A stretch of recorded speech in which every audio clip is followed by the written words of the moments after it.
New Nagpur के बारे में एक पॉजिटिव अपडेट आया है जो आज आपको इस वीडियो में मैं शेयर करने वाला हूं। आपको पता ही है न्यू नागपुर ये एक प्रेस्टिजियस प्रोजेक्ट है जो राज्य सरकार इसे बनाने वाली है। 6,500 करोड़ का बजट है इस प्रोजेक्ट का है।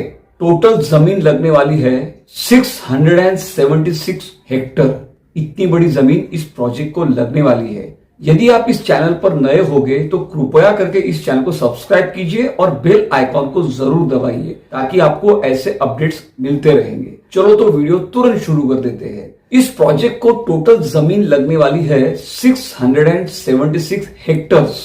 उसमें से 12 हेक्टर की जमीन ये सरकारी जमीन है, इसीलिए ये जमीन को एक्वायर करने की आवश्यकता है नहीं।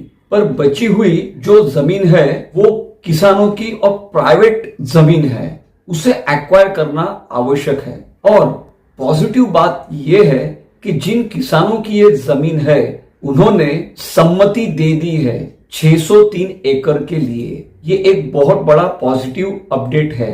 पॉजिटिव बार बार इसलिए कह रहा हूं क्योंकि कोई भी प्रोजेक्ट हो वो बिना जमीन के पूर्ण होता नहीं। जमीन के कारण ही वो प्रोजेक्ट पूर्ण होता है या वो प्रोजेक्ट होता ही नहीं है। शक्तिपीठ महामार्ग का विषय आप देख रहे हैं। कोल्हापुर में कुछ किसान जो किसी एक पॉलिटिकल पार्टी के साथ जुड़े हुए हैं विरोध कर रहे हैं इस हाईवे का, शक्तिपीठ हाईवे का। परंतु ऐसी परिस्थिति नागपुर के न्यू नागपुर प्रोजेक्ट में नहीं है। यहाँ पर काफी पॉजिटिव अपडेट है क्योंकि किसान अपनी जमीन देने के लिए आगे आ रहे हैं। आपको पता ही होगा कि ये प्रोजेक्ट मौजा गोदनी रीठी और मौजा लाड़गांव इस लोकेशन पर होने वाला है जो समृद्धि सर्कल के पास में है, समृद्धि महामार्ग के पास में। मेट्रो फेज 3 में यहां पर मेट्रो पहुंचने वाली है।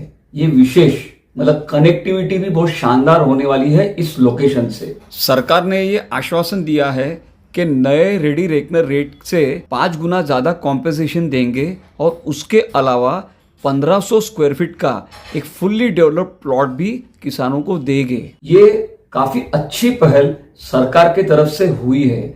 इसके कारण क्या हुआ कि किसानों का भरोसा हो गया सरकार के ऊपर, इसीलिए किसान आगे आकर अपनी सम्मति दे रहे हैं इस प्रोजेक्ट के लिए। क्योंकि इस प्रोजेक्ट के कारण किसानों का भी फायदा होने वाला है। उनके प्रॉपर्टी के भाव बढ़ेंगे, आजू बाजू में डेवलपमेंट काफी होगा, उन्हीं के बच्चों को रोजगार मिलेगा। उस प्रोजेक्ट में मेट्रो आएगी, अच्छा लाइफस्टाइल मिलेगा। ये काफी फायदे उस लोकेशन पर रहने वाले किसानों को मिलने वाला है। इसलिए इस प्रोजेक्ट में किसानों का फायदा बहुत होने वाला है, शॉर्ट टर्म और लॉन्ग टर्म दोनों भी।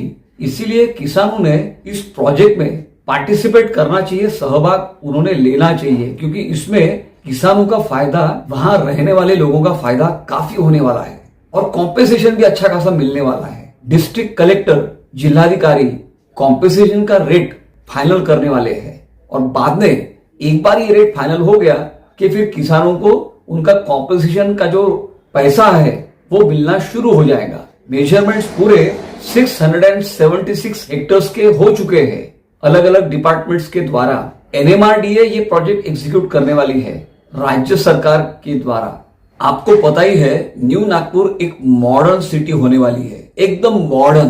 पूरे भारत में इतनी शानदार सिटी नहीं होगी, ऐसी सिटी बनने वाली है क्योंकि यहाँ पर जबरदस्त इंफ्रास्ट्रक्चर आपको देखने को मिलेगा, जैसे underground tunnels, district cooling system, wide roads, greenery, solar power. यहाँ पर IT कंपनीज आएगी, स्टार्टअप्स आएंगे, स्मॉल मीडियम लार्ज ऐसी बड़ी बड़ी कंपनियां वहां पर अपनी ऑफिसेस सेटअप करेगी। ये सिटी गुजरात के गिफ्ट सिटी को टक्कर देगी।